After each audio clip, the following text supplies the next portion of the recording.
The Bermuda Triangle is one of the most recognizable names in the world of supernatural activity. But few know that southeastern Massachusetts has its own version of the Bermuda Triangle, and it is just as terrifying for its own paranormal and spiritual reasons. What an amazing euphemism. Spiritual. You mean like crazy, crazy haunted evil. I like that. Spiritual. Yeah, okay. That's like calling the devil misunderstood.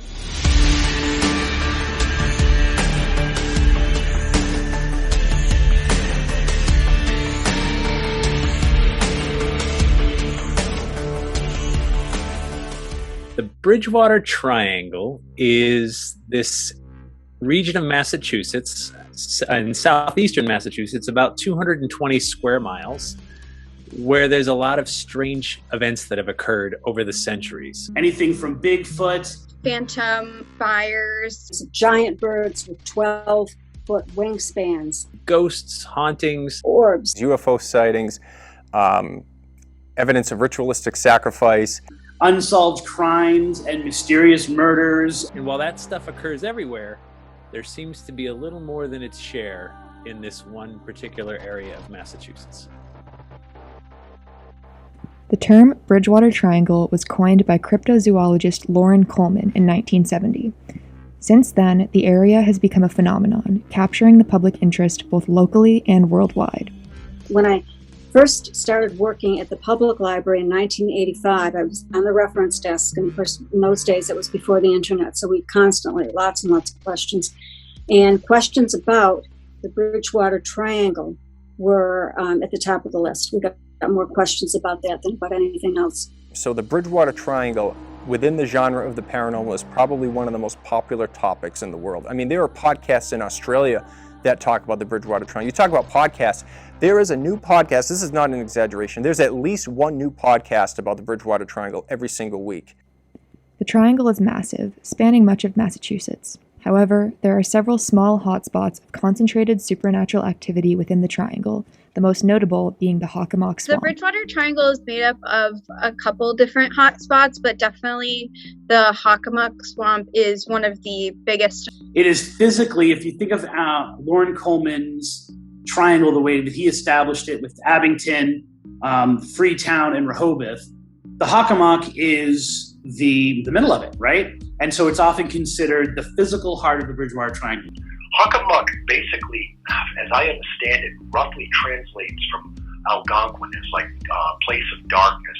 Some have even claimed that it's a reference to what the Native Americans would consider their devil. So it's another location that has the connotation of being the dark place where the devil or some dark force lives. And it has a long history going back of people, especially seeing cryptid animals like Bigfoot, thunderbirds, giant cats, giant snakes. None of these things have ever been substantiated, of course, but the Hakamak Swamp in particular has a long history of reports of that nature. Every once in a while, within the Hakamak, they discover something that's unexplained. They discover something that they've never seen before. Like, I spoke to a person who saw a Bigfoot or something of that sort, and they had a very specific description of it, and it seemed like they had seen it pretty clearly. It wasn't like just a shape in the distance, and they said that it really terrified them. Years ago, when I was at the library, I met Joseph DeAndre. He had seen some type of Sasquatch, a big, hairy, bear-like creature with humanoid facial expression. Monsters, right? Things like Bigfoot, they, at least to a bigger degree, have their standing in science, right? Like a Bigfoot could exist theoretically given the right conditions. So to have an area where there are a lot of sightings of Bigfoot kind of lends credence to it because it's almost to some degree scientific. The other animal that seems to frequent around the swamp are the thunderbirds, the enormous black birds that have been seen not only flying around the vicinity of the swamp, but have actually been seen on the ground, like standing on the ground. And these things have been described as being 6 foot tall when they're standing on their feet and with a doubly large wingspan, to support that body. Some people have described them as almost looking prehistoric. It's a man bird, and it's called a thunderbird because when it flaps its wings, it's so big, it's so loud, it's like a clap of thunder. The guy in Easton, he and his nephew stopped in broad daylight because they thought it was a guy wearing a cape and a weird mask standing by the side of the road, and it ended up being one of these thunderbirds. It just turned and looked at them, opened its wings up, and then began running down the road, flapping its wings, took off into the air, and he looked at his nephew and said, "We're never going to tell anybody this." And while you can say there's clearly no such thing as a thunderbird or half man, half bird, I don't know, the U.S. Air Force might disagree with you because their PR team, their exhibition squad is called the Thunderbirds.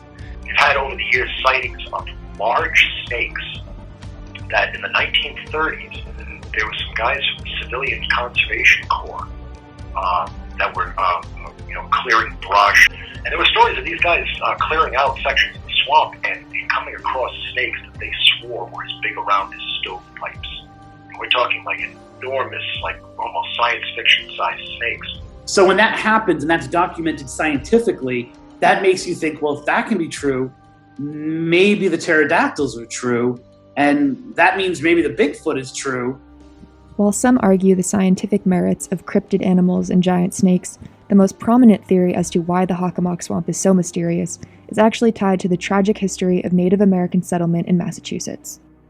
The Hakamak Swamp was also a place that was very important to the Native American community. And the settlers came over. The settlers, it was originally Duxbury Plantation, and then Bridgewater in 1656. Bridgewater was incorporated, and the Wampanoags had been around for a long time. And at first they welcomed the colonists, but then things got a little dicey because it's not like what I learned when I was in school. The Indians were not the bad guys. The colonists were the bad guys. In 1675, Christian Native American John Sassaman was killed by members of his own tribe, the Wampanoag, because he had warned Plymouth Colony that the Wampanoag were going to attack English settlements. In retaliation, the English hanged 3 Wampanoag. The execution infuriated the Wampanoag, and this rage finally ignited the unrelenting tensions between the Wampanoag and the colonists, sparking a bloody conflict known as King Philip's War. It was the biggest war per capita in British or American history, meaning the largest percentage of people died on both sides during this horrible conflict. And it's really America's forgotten war. The King Philip's War is very important to what we now know as the Bridgewater Triangle. The Hakamak Swamp was a place where the Native Americans would try to draw in the colonists to fight, because if they knew the landscape and you don't, you're at a disadvantage. The Hakamak Swamp is actually a burial ground for the Wampanoag tribe as well. The combat during the King Philip's War between both sides was absolutely awful. A lot of innocent people died on both sides, but the Native Americans came out the worse for it. The colonists just wiped out the natives, wiped them out, introduced illnesses and diseases, smallpox, you name it. War pushed them all off their land. There was no room for the natives anymore, and it's ugly. It's not. There's no good spin on that. No way to talk about Thanksgiving and then say, "Oh yeah, let me invite you over for dinner, but don't stay for dessert. It's going to get ugly." Many believe the brutality of King Philip's War to be the catalyst for the negative energy and supernatural occurrences in the Hakamak and in the Bridgewater Triangle at large.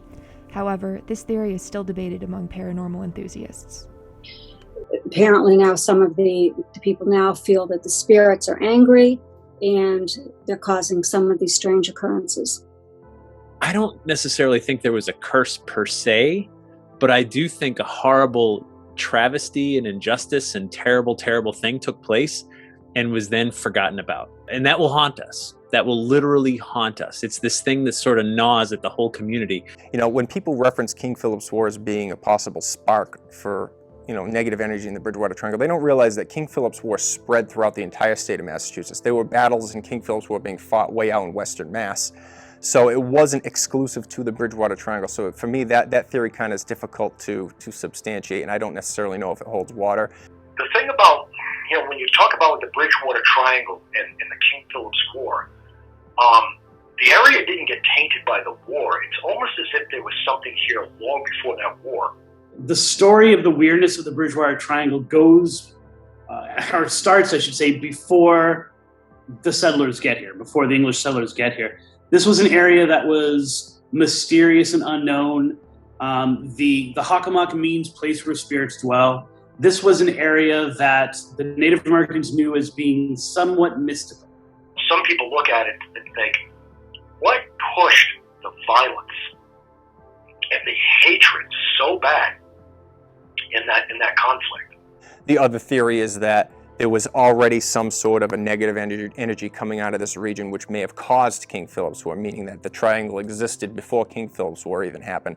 That's impossible to prove. And I just think that the Native American theory in particular is just, like I said, an easy one to look to. It's been so hard over my almost 20-year career researching the Bridgewater Triangle to get someone from the nation to talk, because there is this kind of feeling of you don't fully understand or want to understand our ideas, our theories, because you're kind of just using it to fit the narrative you already have. I think we need to be careful when we try to incorporate Native American lore specifically, because there can be sort of an aspect of racism to it if you sort of uncritically portray local Native American tribes as inherently magical or leaving curses and stuff like that.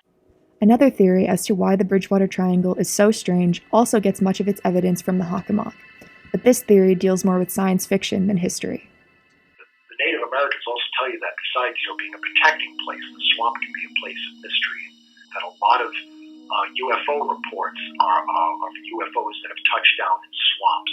We just know that people have seen UFOs there for the last 300, 400 years. The UFO sightings, that's very, very common, especially in the north. And like I said, I've seen 6 objects in formation. Thank God I wasn't the only witness to them that night. One of them was a pilot, and the pilot said those things were not of this world, whatever the hell those things were. You've got a major metropolitan area. You've got Boston just to the north, and then Providence, not far away either. If you were going to observe us, it's as good a spot as any to see a lot of different things. So I guess we shouldn't be surprised there are, UFO sightings there. The UFO crew, knowing that the swamp can't hurt the craft, they park it there because they know it's just too difficult for any human beings to witness the landing. There are a lot of different theories. Most of them have to do with the belief that in that area, there's some sort of piercing of the veil between worlds. That could be a world of the supernatural or another universe.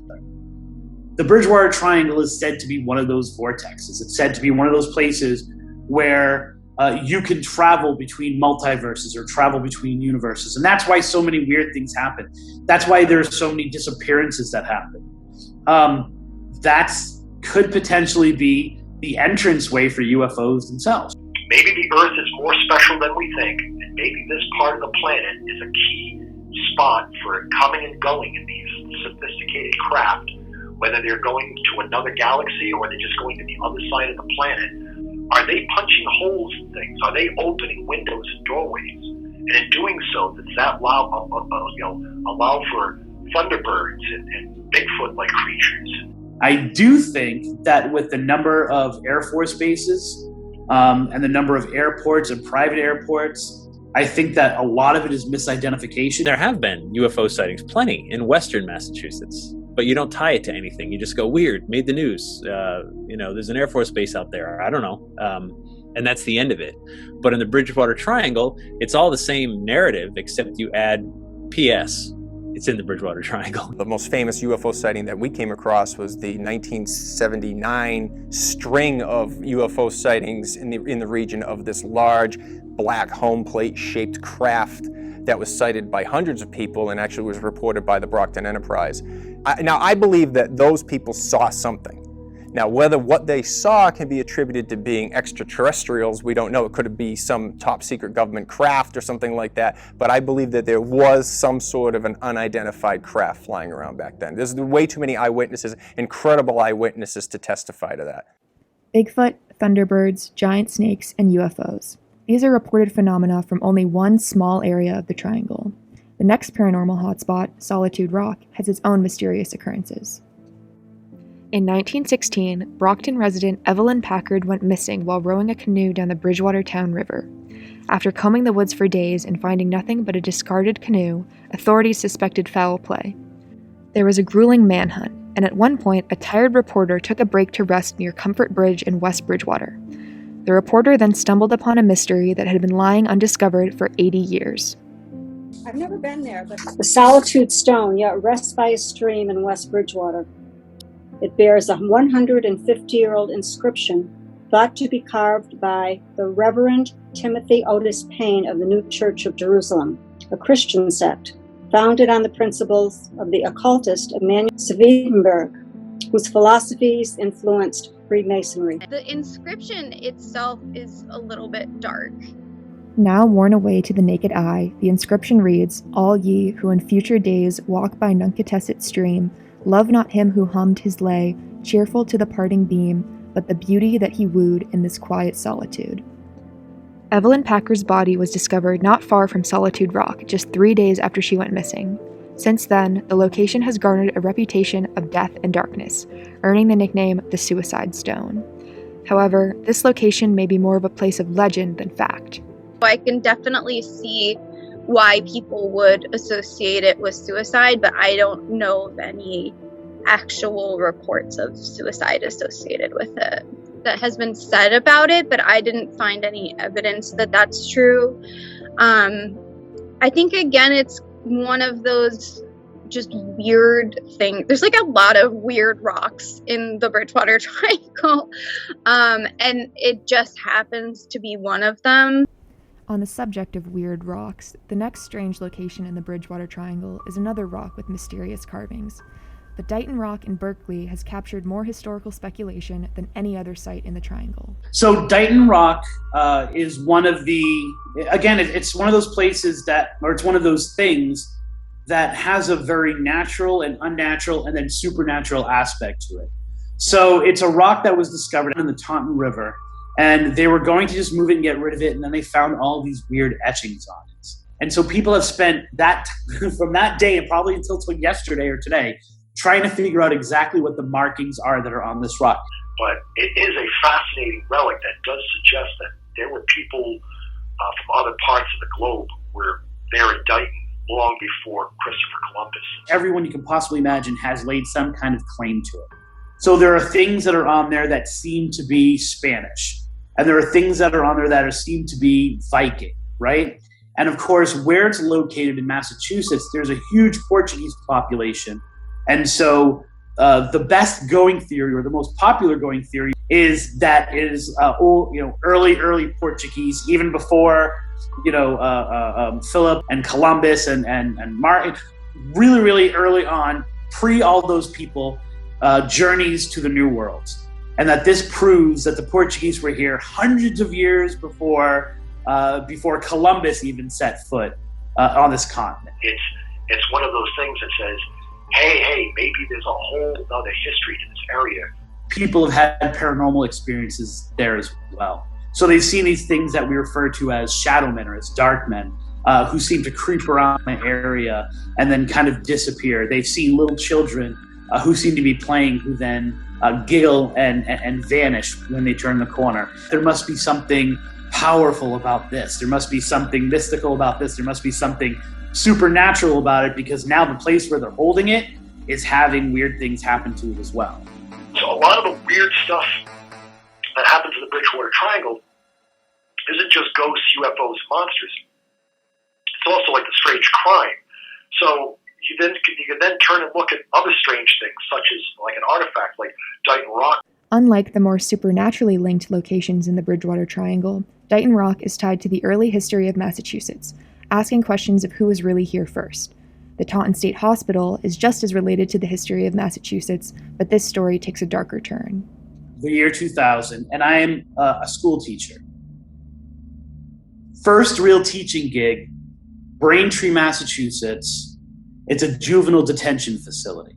I came across literally dozens of kids, most of whom didn't know each other, who talked about the absolutely scary things that they would see in the Taunton State Hospital.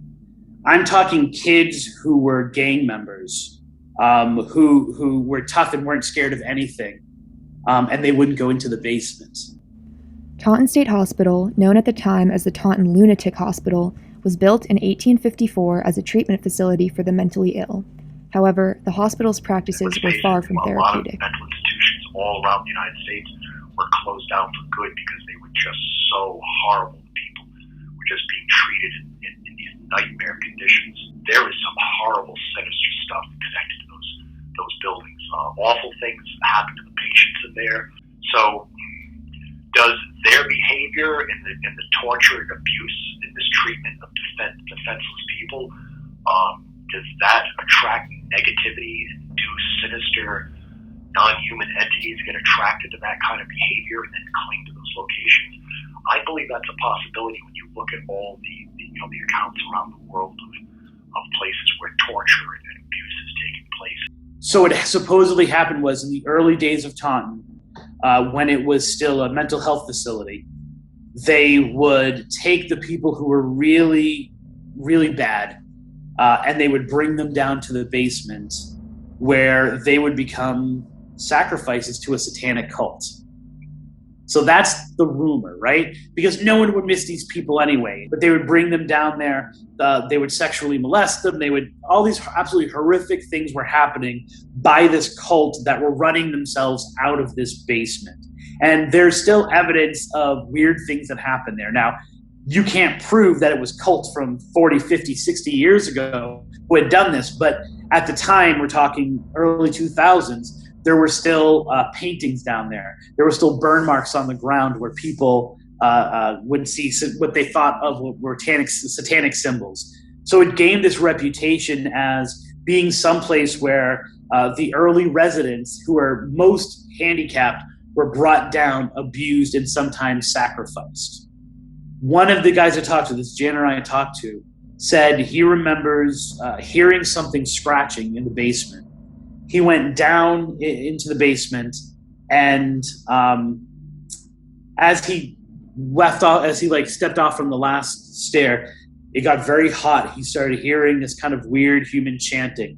He heard what was low drums. It was just kind of and he had done what happened. Essentially, what happened? What we call a time slip, right? So he was right there in the moment of one of these ceremonies. He could see people with hoods on.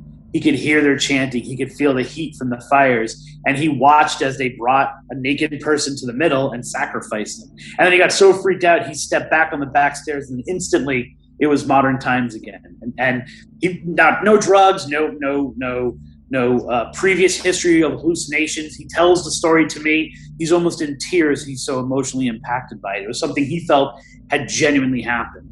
You may go down in the basement of an abandoned hospital and find, 666 spray painted on the wall or an upside down cross, but 9 times out of 10, I think that's just teenagers goofing off. I've been in some pretty crazy places where you sometimes see weird symbols that have been carved into rocks or painted on the walls. That could very well be someone who got an old book or even a new book and is messing with stuff in there, hoping to conjure something up. And then you go down there, you're creeped out, you see the symbol, and you go, "Ooh, satanic cult's been down here." I don't know. I don't know. It's the right context, right? It's the right picture. You've got this creepy abandoned building where people could do things and folks could scream in agony and no one would hear them and no one would know. So sometimes we tend to create stories where maybe they may not be there. Maybe they are, but at the same time, until someone makes the news for it because they did something horrible, it's just a rumor.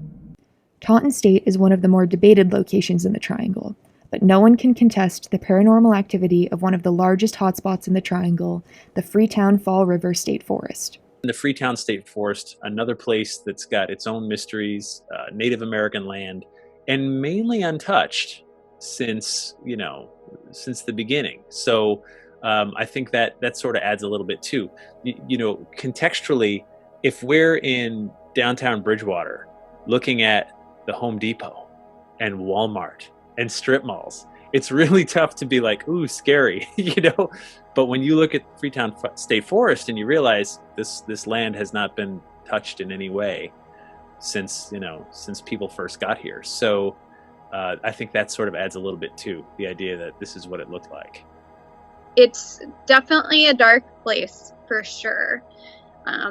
Because not only do you have the routine, this sounds weird to say routine, but sort of the routine Bridgewater Triangle stuff like phantom fires, ghost lights, ghostly figures, but you also have real life crime that was happening in the Freetown State Forest. As far as the Freetown State Forest goes, you're talking about a massive wooded area that's readily accessible by a number of relatively small cities down in southeastern Massachusetts. I mean, you can get to the Freetown State Forest within a 15-minute drive from New Bedford, Fall River, Taunton, Brockton, all of these cities of 100,000 people. When you add that all up, that's a big population that all has access to this remote area. So it's no surprise that it would be an area where, mobsters might dump a body, or James Cater might dump a victim, or there was a homeless drifter that was shot to death out there. I mean, these kind of things have happened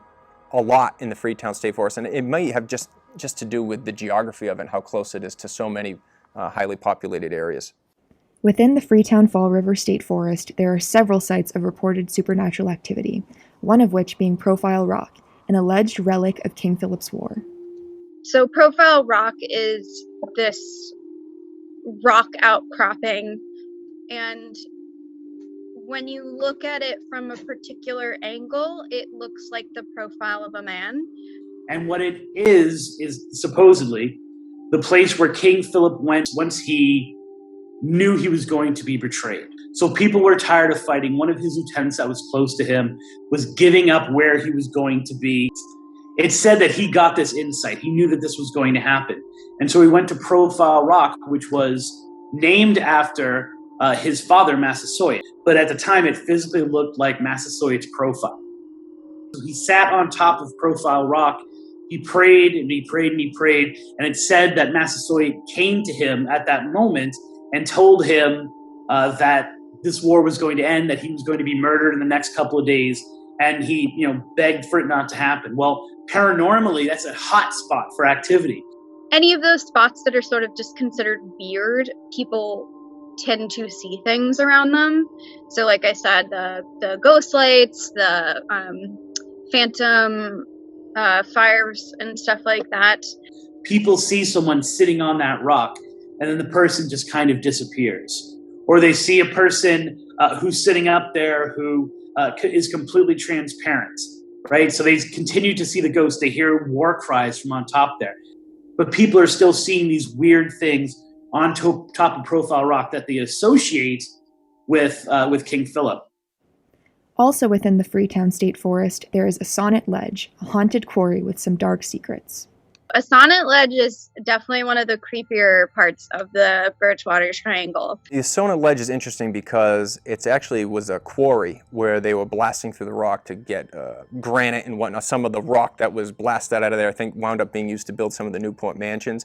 And some of the lore and legends connected to the ledge go back to Native American times, which is not true because the ledge didn't exist back then. So that, there's all these legends of, a Native American squaw who's the warrior that he loved didn't show up and she flung herself from the cliffs. None of that's true because it didn't exist back then. But it is a unique place in the Freetown State Forest that a lot of people congregate to. It's a place where kids will party and drink, have campfires, and they have found, I believe they found bodies down there. They found automobiles down there. It's like 80 feet deep, so it's a place, if you want to get rid of something, you toss it off the ledge. Some guys in law enforcement said that they know that quite a few people who have been murdered have been weighted down and their bodies thrown in there. And there's stolen cars and things like that have been pushed off. And supposedly that quarry pool is so deep that some state police divers went in there many years ago, and it was so dark that they actually got disoriented. the Bridgewater Triangle enthusiasts, I would call them. I spoke to many of them, and most of them have been up there. And every single one of them told me that when they were up there, that they felt like they wanted to jump. But I've also heard from more than one source, they've admitted that while up on the Sonnet Ledge, they have had a sudden, depressing, overwhelming feeling come over them to the point where they wanted to jump off the ledge and kill themselves. You know, you get these people that say they get to the top of the ledge and then they get this uncontrollable urge to want to jump, but the human mind is a very powerful thing. So if you already are walking into a location with a preconceived notion that there's something strange going on, your mind can run away with you. There's a ghost up on the upper part of the ledge above the quarry pool. It's a young woman in white. She's known as the Lady of the Ledge. And a colleague of mine, Matt Moniz, he went out there to stargaze many years ago. He just kind of got out, walked a few feet through the little patch of woods to the rock ledge, and as he came out, he looked over, and he saw this young woman in a white dress standing by the edge of the cliff, and his friends were coming in behind him, and he turned and said, "Hey, we're not alone, there's somebody here." And they went, "Where?" And he turned, and she wasn't on the ledge. Women in white is a pretty common folklore outside the Bridgewater Triangle as well. That's a very common ghost sighting in general. Seeing women in long, flowy white dresses. So I'm not surprised to see it show up here in the Bridgewater Triangle, especially on a ledge like that. Whether there's any kind of supernatural element to the ledge, I don't think that there is. But it's a fun place to visit for sure. It's a beautiful spot in there, but creepy as hell. Profile Rock and a Sonnet Ledge are the major sites of paranormal activity within the Freetown State Forest. But unfortunately, the forest is more well known for its history of true crime. The Freetown State Forest has a reputation for being something potentially tied to Satanism. And then through the years, through the 80s and 90s, there was evidence of ritual sacrifice in the state forest. You had a really serious criminal cult that was working out of the Freetown State Forest. Back in the 70s and 80s, there was a thing called the Satanic Panic, where there were widespread rumors and conspiracy theories that there was this massive underground network of satanic devil worshippers that were like murdering babies and killing animals. And 99.9% of that was proven to be just hysteria and didn't happen. Most of the Satanic Panic is not real, but for Fall River it was. And Alan Alves is a former detective in Freetown who should have, for all intents and purposes, had like the most boring career in history, right? He's in this small town of Freetown, Mass, not a lot going on. And yet over the course of his career, which is not incredibly long, he retired early, he had, I think, 30 active murder investigations, which is crazy for a homicide cop, never mind a detective in a small town. So many of those touched upon cult activity because so many of them revolved around weird things that were going on in the Freetown State Forest. If you ask Alan, he's very sure that those cultists were meeting in the Freetown State Forest. He told me about a young man who was buried alive there. He told me about passing like people in hoods around the fire, meeting and chanting and things like that. He started to notice things shifting in the forest. For example, weird markers that seemed to be pointing at a central meeting place that would shift throughout the forest. Then, of course, you have actual cattle mutilations. You actually have people who were caught in the forest. And then you would now add to that things like the Carl Drew satanic cult murders. And there was a group of pimps and prostitutes operating out of Fall River back in 1979, and there were the murders of 3 Fall River prostitutes that were supposedly part of this satanic cult, and these women were killed in the name of Satan. People actually were put on trial. There's a guy who's in jail for life because of this. Guy's name is Carl Drew. That was one of the few real instances of like satanic cult murders ever. Carl Drew in the 1980s, he had a cult going. You know, he murdered people out in the Freetown State Forest. That happened. Like, that's not a legend or anything. Like that really happened. One of the things Alan Alves told me, which I've carried through for the last 15 years of doing this research, especially as I look at other places that are similar to Freetown, he always said, if you think you see the cult, you're not seeing the cult. Which means that the things like Carl Drew, the things like some teenagers who dig up a grave and rob one of the bodies and then go to the Freetown State Forest and hang it up somewhere. I used to have the Our Father written backwards, reflected in human blood, that was found in Freetown along in a desecrated nativity scene. For everything you see like that, there's a more highly organized cult at work that's kind of allowing this stuff to happen so you don't pay attention. Do I think that Carl Drew unknowingly was part of a larger cult that was even manipulating him? I firmly believe that. I believe that Carl Drew did not know who he was really, really working for. When you see someone spray painting a pentacle on a bridge, that's just a punk kid, right? Like messing around. It's a real cult, a real Satanist cult. They don't want you to find them, right? They're not going to advertise with spray painted symbols and things like that. They're going to be a lot more subtle. So yeah, who knows? Who knows what's going on? Those groups have always been around. People dabble with things that they don't fully understand.